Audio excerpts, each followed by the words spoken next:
Welcome back, troglodytes, to your daily dose of guitar information, the Trogly's Guitar Show. Let's do some regular guitar hunting tonight. I don't know what's going to show up. Maybe we'll find some cool stuff, maybe not. We'll start with eBay. First up here, we've got a Maestro. Don't really need to look at that. Brand new 2020 Goldtop at a nice discount. A whole bunch of cheap looking pickups here. You know, sometimes it's nice to have these around just to like learn how to solder pickups in here. Like, I remember I had purchased a whole bunch of these at one point in time just for their covers to like help me practice taking the covers off and putting them back on. But they were essentially just Epiphone pickups. And I was actually surprised at how good some of these like $15 pickups could be. But hey, check this thing out. I was looking at this one on Reverb earlier. This is a 1961 Gibson Melody Maker. I've reviewed these on the show if you want to check them out. But this is the desirable single cut variation. They eventually move into more of a double cut shape, and then they move into a double cut weird fish shape that kind of gets some SG-like attributes to it. But this thing has seen so many different modifications, including an added strap button. It's got humbuckers now. It looks like this one started life originally as just a one pickup variation. It's got an SG Melody Maker 70s bridge going on here instead of its original wrap tail. And it's just so beaten up and checked. You can tell somebody had a lot of fun with this thing. And sometimes you can find people who modified these back in the day when PAFs were not ridiculously expensive. So whenever I see something like this, I always ask myself, what pickups are in this thing? Because sometimes they can be worth more than the husk of the guitar. Now, unfortunately, there were no photos. However, the description states one is a stamped patent number and then the other one is a Gibson USA. So stamped, if he's actually talking actually engraved in it, essentially, that'd probably be an early T-top. However, the Gibson USA, that definitely puts us at least in the 90s, so I guess that could be a very early 490 series as well. It's hard to tell without photos. However, let's think about it. This is a lot of fun for $1,400. Generally, these single cut ones, they'll run you like $2,000 to $2,500 in today's market. So that could be a fun one for someone. Next up here, somebody's selling a Gibson. At least they're kind of being honest. They're still keyword abusing stuff. But yeah, that's a pretty bad fake. Very Ace Frehley looking, but I don't think you really want to spend $550. Okay, well, maybe you do. Maybe you do. They actually put DiMarzios in here. Those look kind of old too. Sometimes those are worth a little bit. So what, at least $150, $200, maybe even more in those pickups? Oh my goodness, it's a knockoff of a Peter Frampton model. So I mean, even if you take the premium of those electronics, that's still $400. I think it needs to be like $200 cheaper for that to be a deal. And that's being generous. It's technically not legal to sell those things. Oh, here's another one I saw earlier. That just happened to be on Reverb.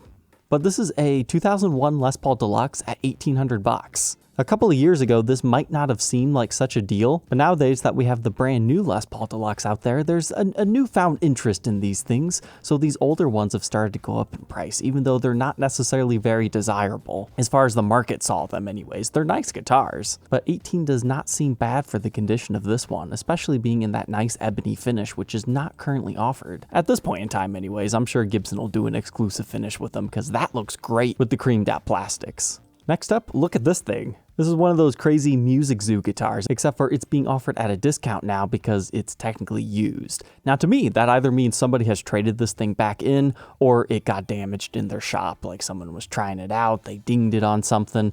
Because if you look right up here, you can see there's a ding. So this one's being sold used, so it doesn't have any type of warranty or anything, but let's be real here, guys. You don't really need a warranty on a brand new guitar of this caliber, but that does protect you if some of the woods randomly warp. But as long as you take care of your guitar, generally you won't have to worry about stuff like that. But Music Zoo's always having fun doing weird stuff. I appreciate it. So basically R4 Goldtop wrap tail, but with a middle P90 added. Here's a new listing for one of these. I've been getting a few private help sessions requested about these. 68 reissues. Tri-burst is the least desirable finish on these as far as the resale market is concerned. They sell for less than the other colors. Black's very popular. If you can find a white, that's super popular. But the Tri-burst is the most common. Now, I will say, this one is actually particularly nice. Generally, these have like really tight pinstripey flames. This one's quilty. I generally hate this finish with a passion. But this one, I don't know, it might convert me.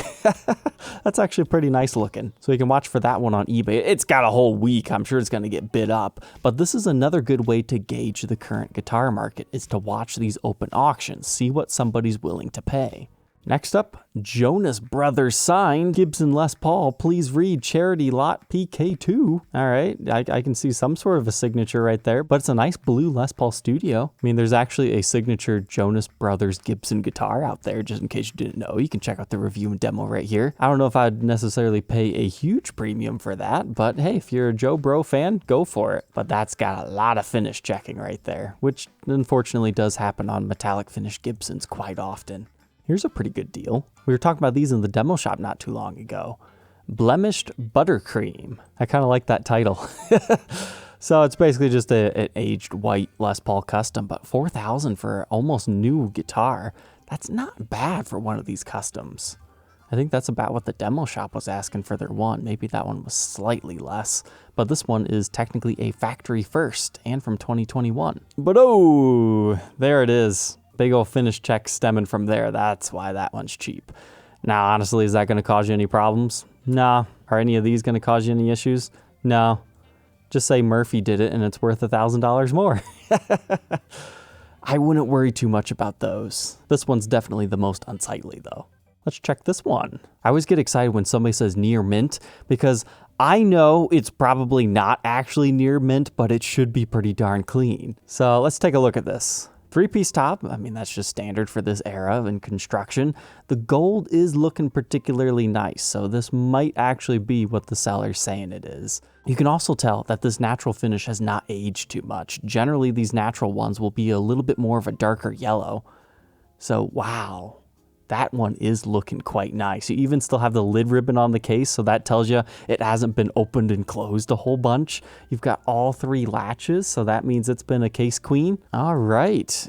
Even our headstock, surprisingly clean. And it's from 1979. 79's fantastic year for Gibson. 78, 79. There's something special to those guys. That's a late 79, but it is a Nashville-made one. And it doesn't have the coolest mahogany back in the world, but you got some ringage going on. And just a little bit of figuring, not enough to really say it's a figured neck. And just enough wear to know that it's actually factory original, right?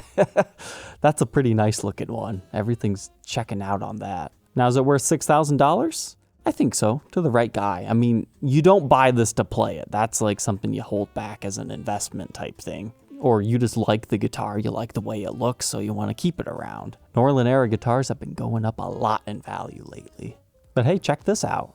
You guys have been looking for husks of cool stuff. Here's a 68 Firebird non-reverse 3. You know, without that giant obnoxious pickguard on them, they actually look pretty darn cool. However, at the same time, they look kind of naked. I think it's just that vintage finish on this one that looks great. I would love to see one of these Firebird styles done up in the aged Silver Fox finish. This one appears to have been refinished, but besides a little bit of maybe wood separation there, it looks like a pretty decent option here for somebody.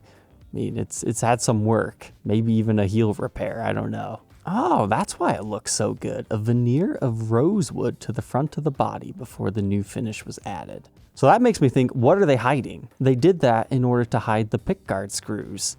So normally you'd have them like all over here, but doing that rosewood veneer, that was fantastic. Nice job there. If you're not familiar with Gibson Dependable, that's what he does. He buys used instruments, he parts them out, sells the husks. Looks like he even does some amps and things like that now too. So he is safe to buy from if you're looking for some sort of a project. But he's a great resource to get rare and hard to find parts. I mean, like here, he's even got a Gretsch here.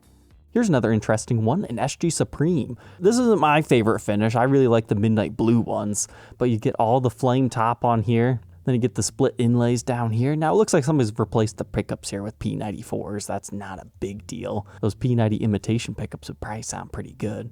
The only problem with this era of Gibson is you gotta watch out for the fret gaps between the binding nibs and the frets. It's very, very, very prominent in this era. In fact, you can kind of see it happening right there. That's the main reason I didn't like the 2 that I had. That is something you can fix with a refret though. So you have to see how much that one goes up for. They're generally around, what, 18 to 2,500, maybe a little bit more if it's extra clean.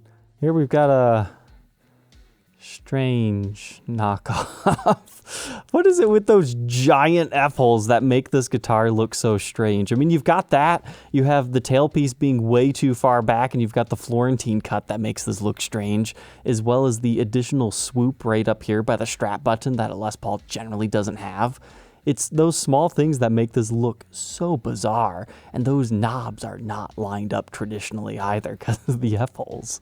But yet we still have kind of an interesting headstock design, and ooh, I think we found a deal on that. SG Standard, $12.50. Looks like somebody put the Derek Truck style vibrola unit on there that doesn't have the vibrola. I was kind of thinking it might have been one of those anniversary ones, but no, this just appears to be a regular 68 style. That's not too bad for one of these, especially since they're open for offers, but that $200 shipping price is killer. Come on, guys, it doesn't cost more than $120 to ship a guitar. I mean, unless you have a crazy declared value on it. Let's see, last one here before we go to auctions. $3,000 for one of these guys. That is a nice top, but generally people don't pay quite that much for these double cut standards. You can typically expect $18 to $25. So will somebody fall in love with this and pay like a $500 premium or haggle them down? Maybe. It all depends on the condition of this one and if somebody falls in love with it. All right, do we got anything interesting ending today? Okay, 92 Gibson Humbuckers. The Gibson USA plate makes me think that those are slightly later. I mean, that's right around the time these things were introduced, so this is just like any modern day pickup. So about $170 with shipping. That's not too bad if you need something with a little bit of an age, but he says he got it from a 92 Studio. So I guess if you need some early 490 series pickups, that's probably what those are, 490R, 490T, or 498T. Whenever you're selling pickups, it's a good idea to get a pickup reading because that'll help people identify what they are if you don't know. Looks like we got a vintage TP6 for $100. That's a fair price to pay. Oh, one of those Y2K J180, 185 type things. I've heard about those. Nothing I'd be interested in. And oh sweet, we were just talking about these yesterday in the Bob Marley episode. So this one was for the Indian motorcycles. Generally, you would have that bracket on there. I never could figure out how to actually install the guitar on those things. They didn't seem trustworthy, but generally that back was just black. I had one that had that emblem, and then the other one was the more modern custom shop. These things are really heavy-duty display cases. I love them. I wish Gibson would get back to making those. They could probably charge like $200 for something like that, maybe even more, and I doubt it costs them all that much to make. I would love to see Gibson go back into doing those. But, I mean, they're not that hard to make yourself either. But before we say goodbye tonight, let's check out Reverb real quick, because you never know when a deal might strike. So we can talk about this, and we can talk about this. Okay, so the S series of Gibson, that's where like the Firebird Zero lived. They weren't well liked, but they were USA made budget level guitars. This is a rare finish to find today.